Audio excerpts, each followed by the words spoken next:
Well, welcome. In this video, we're going to be tying together a lot of what we've done so far in this chapter. If you recall, we've done a lot with exponents. We've talked about exponential form. We've talked about that wonderful formula we call PERT. We've also done things where we converted from a logarithm equation, where we're trying to solve for x, and we're already using logarithms, and converted that logarithm equation to an exponential form in order for us to be able to solve for that variable x. Well, in this lesson, we're going to take what we've learned about logarithms and exponents, and we're going to have equations that are going to already be set up in exponential form, and we're going to be converting them into logarithm form in order for us to be able to solve that for x. But before we do that, we need to address an issue, because some of you might be using calculators where you can't change the base. Now, if you're using a TI Inspire calculator and you hit the logarithm button, you'll be able to type in whatever the base is, and this might not seem necessary for you. But if you're using any other calculator, any scientific calculator, and if you type the logarithm button, you can't change the base. Its default is set to automatically be a common logarithm, where the base would be 10. So in order for you to be able to do this lesson, you need to know what we call our change of base theorem. So here's what the change of base theorem says, that if you have a log with any base, and we're taking the log of a particular value a, we can break that up into two common logarithms. We can take the logarithm of a, so the common log of a, divided by the log of whatever our base is. So for example, let's say if I have this log base 5 of 18, and I want to figure out what the value of that expression would be. Well, if you have a TI Inspire, you would just plug it in on your calculator as you see it. But what if your calculator batteries die and you go to use a calculator and the only option is a scientific calculator? So even if you have a TI Inspire right now, it's important that you understand this formula or this theorem in case something like that would ever happen to you. And like I said, for those of you that are using a scientific calculator as you view this, you will be able to do the rest of these notes by using this and applying this formula or this theorem. So the way that you would do this is you would take the log of 18 divided by the log of 5. Plug that in your calculator and you get your answer. Okay, so let's use this, whether or not we needed to or not, but let's look at how we would apply some of the things that we've talked about with solving an equation when it's already in exponential form and we want to get our equation to be in logarithm form. Now, we've already done problems like this in this chapter where we've solved exponential equations, but the only way that we were able to solve these equations was by graphing. So remember what we did is we would have to set up a system of equations and we'd type those into our calculator where we would have the log, for example, with this example that's up above my head here. What we would do is we would take the log, or not the log, we would take the equation 6 times 0.8 to the x power. Type that in your graphing calculator. And then we would type the equation just y equals 4. We would type that in our graphing calculator. Now for this one, chances are where they would intersect at would be on the screen, and we'd be able to see that intersection point. We could use the tools on our graphing calculator then to find out what that value for x would be where those two graphs would intersect. But then we ran into problems with story problems where it didn't fit on our screen and we had to change the window settings. Well, that can be kind of time consuming and kind of a pain, especially if you don't have a graphing calculator. So what we're going to be doing right now is we're going to be looking at how to solve an exponential equation like this and do it algebraically without a graphing calculator.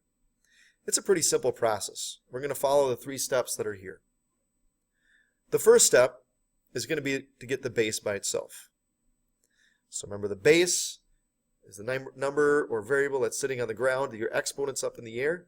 So that piece you want to get by itself. That is your first step. Once you get that piece by itself, the second step is to change the form it's in. We're going to change it from being an exponential form to logarithm form.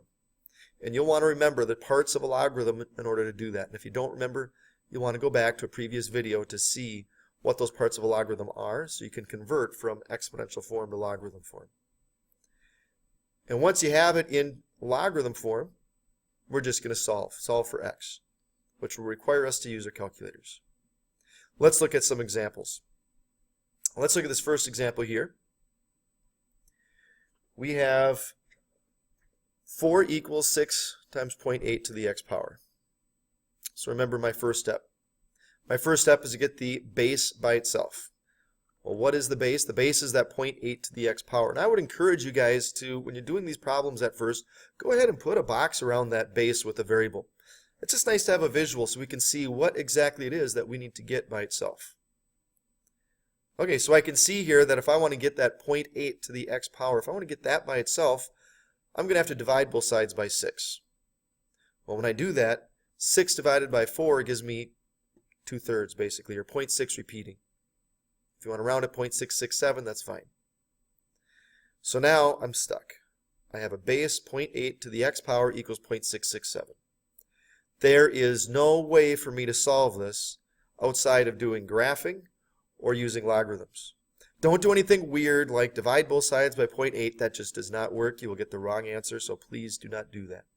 The only way for us to solve for x here is to change it to logarithm form. So remember, in logarithm form you have, well, in exponential form we have our base, our exponent, that's equal to our value. So in logarithm form we have the base for your logarithm. We take the logarithm of our value, and all logarithms equal an exponent. So when I go to set this up in logarithm form, our base would be 0.8. The value that we're going to take the logarithm of is the 0.667.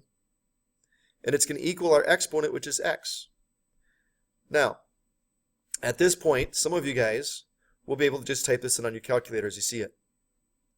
But others of you that have the TI or that don't have a TI Inspire will have to do this differently and use that change of base theorem. And if you'd use the change of base theorem, it would be set up to be log of 0.667 divided by the log of 0.8. Regardless of which method you use, when you type that in your calculator, you should get 1.8 as your answer when we round to the nearest tenth. Okay, I want you guys to take a second now and pause this video, and I want you to try this problem here on your own, and go ahead and hit play when you're ready to check your answer. Did you pause the video yet? Make sure you do it. Okay, let's see how you did. So hopefully what you would have recognized is that the base that we have to get by itself is this 1.5 to the x power. So to do that, I'm going to divide both sides by 0.6. And when I divide 2.4 by 0.6, we get 4 as our answer. So we'd have 1.5 to the x power equals 4. And at this point, we want to put it in logarithm form. Again, don't try to put it in logarithm form before you get to this point. It will be wrong. Okay, so to put this in logarithm form, we'll have a base for our log of 1.5.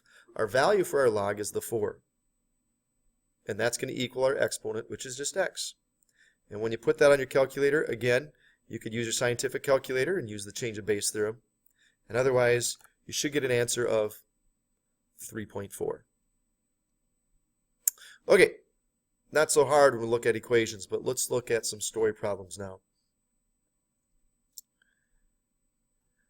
So remember, just like it says up above here, we also had to use our graphing calculators to solve exponential equations. But like I mentioned earlier, the problem was sometimes it didn't fit on our screen where those 2 points intersected.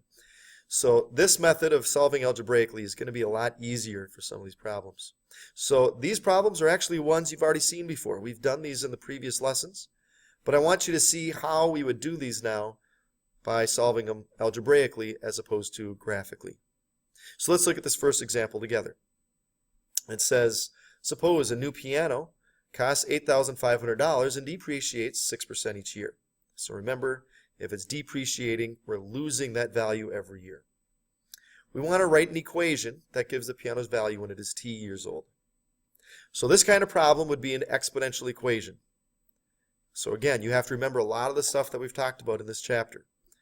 Remember, an exponential equation, we put that in the form a times b to the x power, where a represents your initial amount. B represents your growth factor, and x is usually your time in years. Let's talk about that growth factor. Remember, if it's a percent increase, we take the percent that we're increasing by and add it to 100%. Because you have 100% of what you originally had plus whatever that increase is. And then we change it to a decimal. Now, depreciation is an example of percent decrease. So remember, in those situations, we take our percent, subtract it from 100. and then change it to a decimal. So here, my depreciation is 6%. If I subtract that from 100, I have 94%, or 0.94. So that would be my growth factor for this problem. Our initial amount is what we paid for the piano originally. So my exponential equation for this is going to be 8,500 times 0.94, and we'll use t to represent your time in years. And that's going to give us the total value of the piano after a certain amount of time. Now let's look at the question in part B. It says, use your equation to predict the piano, how old the piano will be when it is worth $4,250. And again, we're going to round to the nearest tenth. So for this problem, we know the value is going to be $4,250. So I need to figure out how long it would take to get to that value.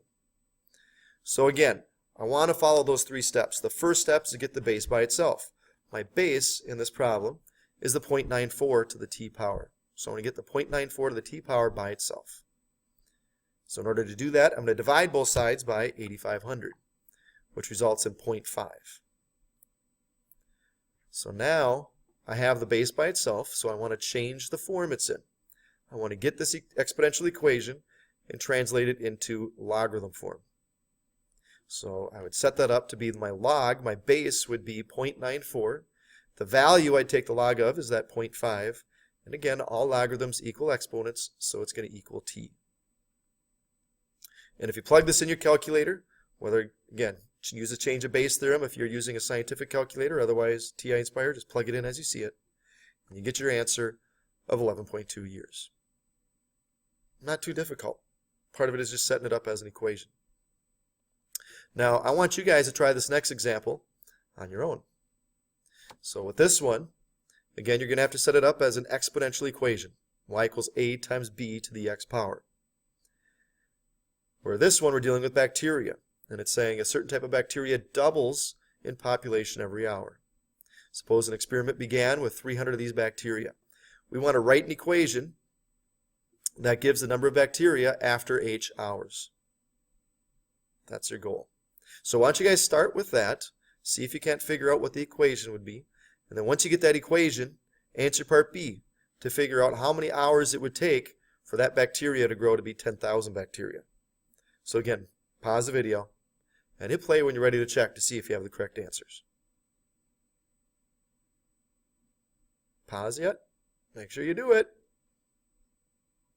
Okay, let's see how you did. Let's start with the equation. So the equation you should have gotten is P equals 300 times 2 to the h power. Again, you're starting with 300 bacteria. It's doubling every hour, so your growth factor is just going to be 2. Now, to solve that, we want to figure out how many hours it would take for that bacteria to grow to be 10,000 bacteria. So then I'm going to get the base by itself. Well, the base is that 2. So we'd want to get the 2 to the h power, that by itself. So I'm going to divide both sides by 300. We start out with the decimal, 33.33 equals 2 to the h power. So now let's get this in logarithm form. Our base would be 2. Our value is that 33.33. Type that in your calculator, and you should have gotten about 5.1 hours. Okay, remember, we've also talked in this chapter about this wonderful formula, PERT, that we can use to estimate when we're working with the compound interest. So oftentimes we see this, or we use this when we see that phrase compound continuously, because again, it gives us a good estimated value as opposed to using that other long-winded formula we use for the compound interest formula. So we're still going to use the same process, those same 3 steps, except for this time, remember when you put it in logarithm form. When we're dealing with the log with the base e, remember we work with a natural log. So you'll see how that works here in a minute. So let's look at this first example. So Sally, she has $8,000 to invest into a savings account that compounds continuously at a rate of 2.5%. We want to figure out how many years will it take for her investment to grow to $16,000. Okay, so let's set this up. So again, we see that phrase compound continuously. That indicates I'm going to use PERT. So I'm going to use my original amount is the $8,000 times E. The rate is 0.025. Now some people are still getting confused and using a growth factor adding a percent to 100 or subtracting it from 100 when we deal with these problems. This is just asking exactly for the rate. So the rate, we never use percents exactly as we see them. We always have to change them to a decimal. So for this one, since we're dealing with the rate, we just take the 2.5% and change it to a decimal. And that's all you have to do, 0.025 times t, then would be your exponent. Again, no difference. We want to get the base by itself. My base is an e. Remember that e is a number. Okay, it's an irrational number just like pi. So you want to get that portion by itself. So now I see that I want to get rid of that 8,000 by dividing it on both sides to get 2 on the right. So now I'm at the point where I want to put this in logarithm form. Like I mentioned a little bit ago, a log with the base e is a natural log. So we use ln. So the natural log of our value 2 equals our exponent, 0.025 times t. So for this one, I'm going to have to do a little bit of extra work. I'm going to have to divide both sides by 0.025. Now remember, when you type this in your calculator, make sure that you close off that 2 with your parentheses. Because when you type in the natural log on your calculator, it'll start out with your opening parentheses, but you want to close it off with the other set of parentheses. And then divide by 0.025. And when you do that, you get an answer of 27.7 years. Okay, you guys ready to try one last one on your own? Well, let's look at this one.